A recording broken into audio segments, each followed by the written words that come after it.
रात के करीब 2:30 बज रहे होंगे। नाइट शिफ्ट करने के बाद मैं पैदल ऑफिस से घर की ओर लौट रहा था। वाहन न होने के कारण बीते 1 डेढ़ साल से महानगर की सूनी बियाबान और लंबी सड़कें हमसाया बनकर मेरे साथ चलती हैं। बाप रे, इतनी लंबी लंबी और भूतिया सड़कें खत्म होने का नाम ही नहीं लेती।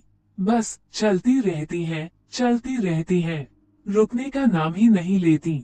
कहीं ऐसा घनघोर अंधेरा कि पैर कहाँ पड़ रहे हैं पता ही न चले, तो कहीं खंभों की लाइट से फूटते सफेद झिलमिलाते प्रकाश में नहाती सड़कों की खूबसूरती देखते ही बनती है। रोजाना का रूटीन होने के कारण अब इन सूनी और अंधेरी सड़कों से डर नहीं लगता।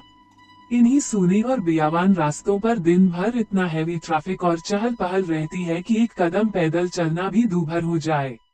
मई की बेरहम गर्मी, माथे से छूता पसीना और ऐसे में अचानक हल्की हल्की ठंडी चलने लगे। माथे के पसीने से टकराती ठंडी हवा कितनी शीतलता प्रदान करती है। ऐसे में कौन बेवकूफ होगा जिसका मन गुनगुनाने को नहीं करेगा। गुनगुनाते हुआ मैं आगे बढ़ ही रहा था कि अचानक आंखें एक जगह पर जाकर ठिठक गईं। सड़क किनारे एक सभ्य सी अधेड़ महिला खड़ी दिखाई दी। करीब 100-125 फीट की दूरी रही होगी। कंधे पर छोटा सा बैग लटका था, वहीं पैरों के पास भी एक ब्रीफकेस जमीन पर रखा दिखाई दिया। सफेद प्रिंट वाली साड़ी से जिस करीने से उसने अपना सिर ढक रखा था, उससे तो वो किसी भले घर की ही गृहिणी ही लग रही थी। लेकिन इतनी रात गए, वो भी शहर के भीतर से गुजरने वाले हाईवे पर, कुछ अजीब सा लगा। हो सकता है मायके या ससुराल वालों ने बस में बिठा दिया हो और किसी कारण बस लेट होने पर महिला को देर रात यहाँ उतरना पड़ा हो। शायद उसका घर यहीं कहीं आसपास ही होगा, या फिर शायद सवारी ऑटो या रिक्शे का इंतजार कर रही हो।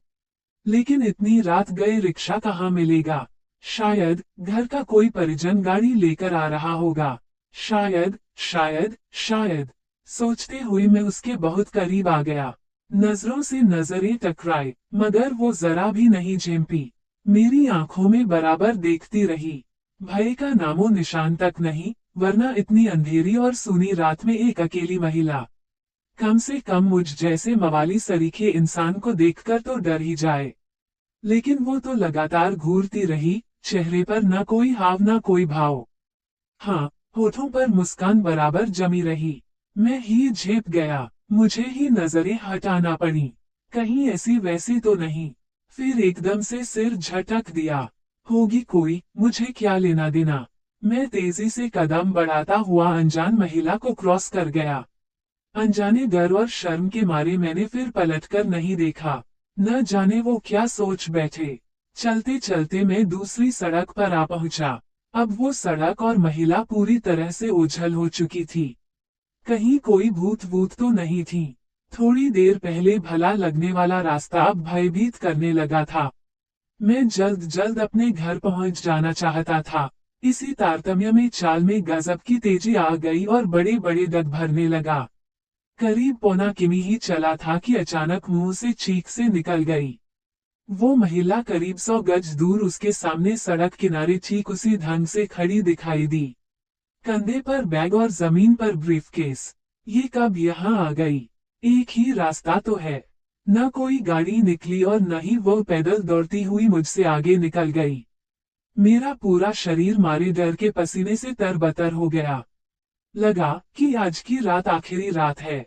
वो भूतिया औरत कुछ देर में मुझे चबा चबा कर खा जाएगी।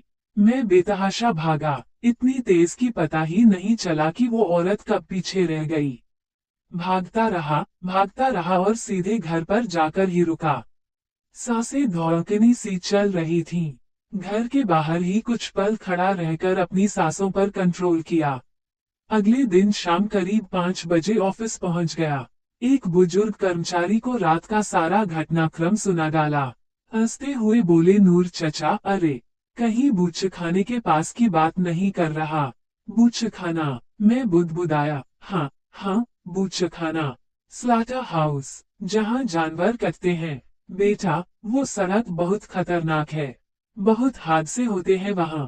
तेज रफ्तार बड़ी गाड़ियों ने बहुत सारे लोगों को कुचला है।